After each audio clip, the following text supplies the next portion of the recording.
थलपति विजय ये सिर्फ एक नाम नहीं बल्कि ब्रांड है जिनकी फिल्मों को दिवाली की तरह ही सेलिब्रेट किया जाता है और थिएटर में पटाखे फोड़े जाते हैं। थलपति का क्रेज इतना ज्यादा है कि एक बार जब उनके फैन को उनकी मूवी देखने को नहीं मिली तो उसने जो अपने साथ किया वो आपकी होश उड़ा देगा। आज की वीडियो थलपति विजय की लाइफ और उनकी स्टारडम पर होने वाली है, जिसमें हम जानेंगे कि थलपति की पहली फिल्म से ही लोगों ने उनका मजाक क्यों बनाया था। थलपति विजय की रिकॉर्ड ब्रेकिंग मूवीज के बारे में भी जानेंगे जिनके आगे रजनीकांत की मूवीज भी फीकी पड़ गई। इसलिए अब आप वीडियो को भी लाइक कर दीजिए। हम शुरू करते हैं आज की video the rise of Thalapathy Vijay. तो थलपति विजय यानी जोसेफ विजय चंद्रशेखर को बचपन से ही एक्टिंग का काफी ज्यादा शौक था, जिसके चलते वो एक दिन 10 साल की उम्र में अपने पापा से कहते हैं कि पापा मुझे एक्टर बनना है। अब विजय के पापा कई फिल्म डायरेक्ट कर चुके थे तो उन्होंने यूं ही कह दिया अच्छा चलो एक्टिंग करके दिखाओ। और जो विजय ने उस समय किया वो देखकर थलपति विजय के पापा भी चौंक गए। उन्होंने हूबहू सुपरस्टार रजनीकांत की एक्टिंग करके दिखा दिया, क्योंकि एक्टिंग का चस्का विजय को रजनीकांत की मूवीज देखकर ही लगा था। अब अपने बेटे की इतनी अच्छी एक्टिंग देखकर विजय के पापा ने अपनी मूवी में उन्हें एज अ चाइल्ड आर्टिस्ट काम दिया और उन्होंने ऐसे में ही 5 फिल्में कर ली। इसके बाद विजय ने 1992 में नलैया थिरुप्पु मूवी से तमिल सिनेमा में डेब्यू किया, लेकिन वो मूवी पूरी तरह से फ्लॉप रही। यहाँ तक कि एक मीडिया हाउस ने विजय की एक्टिंग को जम के क्रिटिसाइज किया और उनके चेहरे को एक चूहे वाला फेस कह दिया, जो पढ़कर विजय को काफी बुरा लगा और उन्होंने वो कट आउट अपनी दीवार पर लगा ली कि इस समय को मैं बदल कर रहूंगा। इसके बाद विजय ने 4-5 फिल्में और करी और वो सारी फिल्में एवरेज रही। फिर 1996 में आई पूवे ओनाकागा मूवी, जो उस समय सुपरहिट रही। इससे विजय का जादू चला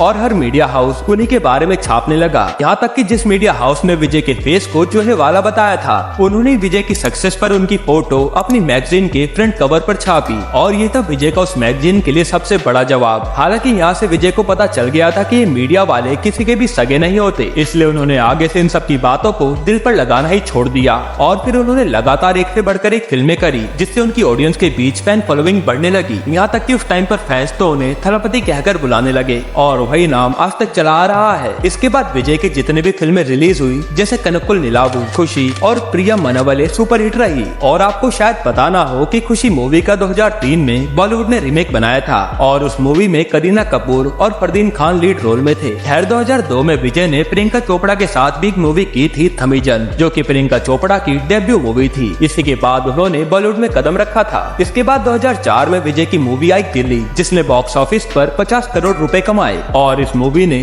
रजनीकांत की मूवी का ही रिकॉर्ड तोड़ दिया। ये पहली तमिल मूवी बनी जिसने उस समय 50 करोड़ का आंकड़ा पार किया था, क्योंकि उस समय एक रीजनल लैंग्वेज का उस समय इतनी ज्यादा कमाई करना बहुत बड़ी बात थी। विजय ने कभी सोचा नहीं होगा कि जिस एक्टर को देखकर उन्होंने अपनी एक्टिंग जर्नी शुरू की थी वो कभी उन्हीं का रिकॉर्ड तोड़ देंगे। और विजय ने तो एक बार कहा भी था कि अगर मैं रजनीकांत सर को टीवी पर ना देखता तो शायद मैं कभी एक्टर बनने के बारे में सोचता भी ना। यार इन सब के बाद एक दिन विजय की एक श्रीलंकन तमिल फैन संगीता उनसे मिलने पहुंची और इन दोनों के बीच काफी अच्छी बॉन्डिंग हो गई, जिसके बाद विजय ने संगीता को अपनी फैमिली से भी मिलाया और इन दोनों ने जल्द ही शादी भी कर ली। ये न्यूज मीडिया में आने के बाद सब लोग चौंक गए थे कि विजय कितने ज्यादा डाउन टू अर्थ हैं, जिन्होंने अपनी फैन से शादी कर ली। फिर 2005 आते आते विजय की फैन फॉलोइंग इतनी ज्यादा बढ़ गई कि उनके घर के बाहर प्रोड्यूसर्स की लाइन लगने लग गई और हर कोई यही चाह रहा था कि विजय उनके साथ बस एक फिल्म कर ले, क्योंकि विजय ने उस समय तक ऑडियंस के बीच अपनी पहचान बना ली थी। फिर ये सुपरहिट फिल्में देने का सिलसिला ऐसे ही चलता रहा, जिसमें उन्होंने शिवाकाशी, सच्चन और पोकरी जैसी फिल्में दी। इसके बाद साल 2012 में विजय की फिल्म आई थुक्की, जिसने विजय की सारी फिल्मों के रिकॉर्ड तोड़ दिए और मूवी ने उस समय करीब 121 करोड़ का कलेक्शन किया था। इसी मूवी का बाद में अक्षय कुमार ने रीमेक बनाया जिसका नाम था हॉलीडे और वो मूवी भी सुपरहिट रही थी। वही 2012 में विजय ने 3 इडियट्स की मूवी नंबर में भी काम किया, जो कि एक सुपरहिट मूवी रही थी। और इसी साल वो राउडी राठौर मूवी के एक गाने में भी नजर आए, जो कि प्रभुदेवा के कहने पर विजय ने ऐसा किया था, क्योंकि प्रभुदेवा और विजय काफी अच्छे दोस्त हैं। पर विजय की किस्मत इतनी भी अच्छी नहीं चली और 2012 में उनकी किस्मत पर भी ग्रहण लग गया, जब उनकी movie Thalaiva time to lead आने वाली थी। उस टाइम पर सरकार को लगा कि ये मूवी हमारे वोटर्स को भड़का सकती है, जिसके कारण इस मूवी को ही बैन कर दिया गया। यहाँ तक कि थिएटर ओनर्स को भी धमकी मिलने लगी कि अगर ये मूवी आपके थिएटर में लगी तो हम पूरा थिएटर ही जला देंगे।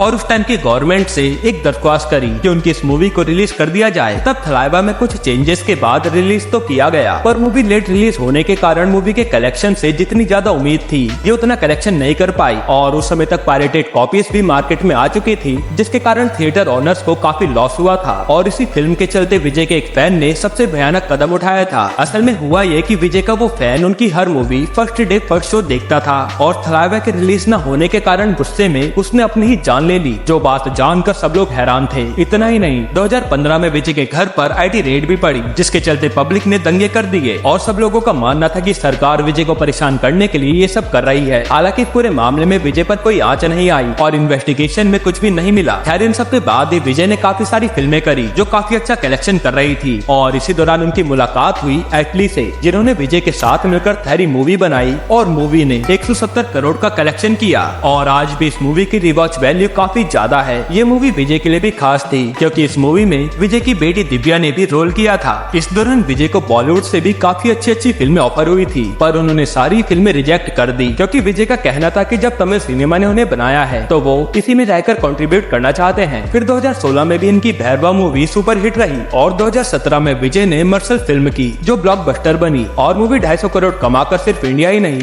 बल्कि विदेशों में भी छा गई। इसके बाद 2018 में आई विजय की मूवी सरकार ने फिर से 250 करोड़ रुपए का कलेक्शन किया और 2019 में आई मूवी बिगिन ने तो विजय को ऊंचाइयों पर पहुंचा दिया और उस मूवी ने सीधा 300 करोड़ का कलेक्शन किया। आप थलापति विजय के स्टारडम का इसी बात से अंदाजा लगा सकते हैं कि जब 2021 में लॉकडाउन खुला था तो सारे प्रोड्यूसर और एक्टर अपनी मूवी थिएटर में रिलीज करने से घबरा रहे थे क्योंकि उस समय फिल्में लगातार पिट रही थी। ऐसे में विजय ने उस साल अपनी मूवी मास्टर थिएटर में रिलीज करी और वो मूवी आते ही सुपर हिट बन गई, जिसने करीब 300 करोड़ का कलेक्शन किया। ये देखकर तो बड़े बड़े एक्टर भी घबरा गए थे कि विजय की फैन फॉलोइंग इतनी ज्यादा कल्ट कैसे है। यही नहीं, जब मास्टर प्राइम वीडियो पर आई तो 2021 में उस टाइम में प्राइम वीडियो का सब्सक्रिप्शन सीधा डबल हो गया था, जो चौंकाने वाला रिकॉर्ड है। इसके बाद ही विजय ने बीस्ट और वारिसु जैसी सुपरहिट फिल्में दी और ये दोनों ही फिल्में अलग अलग जॉनर की थी जो पब्लिक को काफी पसंद भी आई। और आपको पता है बीस्ट की सीधा टक्कर KGF 2 से हुई थी। इसके बावजूद इस मूवी ने 250 करोड़ रुपए कमाए थे और रिपोर्ट्स के अकॉर्डिंग विजय ने बीस्ट मूवी के बाद ही अपनी फीस 100 करोड़ रुपए कर दी थी। वहीं वारिसु के बाद विजय की मूवी आई लियो, जिसमें पब्लिक का एवरेज रिस्पॉन्स मिला, पर इसके बावजूद ये मूवी 600 करोड़ रुपए कमा गई थी। खैर, थलापति के फैंस के लिए दुख की बात तो ये भी है कि 69th फिल्म पूरी होने के बाद ही विजय फिल्मों से संन्यास ले लेंगे और ये उन्होंने खुद ही अनाउंस करके बताया। इसलिए विजय की अब कोर्ट के बाद आखिरी मूवी होगी लोकेश कनगराज के साथ लियो 2, जिसके बाद विजय आपको सिर्फ पॉलिटिक्स में ही नजर आएंगे। वैसे अगर आप थलापति विजय के फैन है तो आपने उनकी सबसे पहले कौन सी मूवी देखी थी,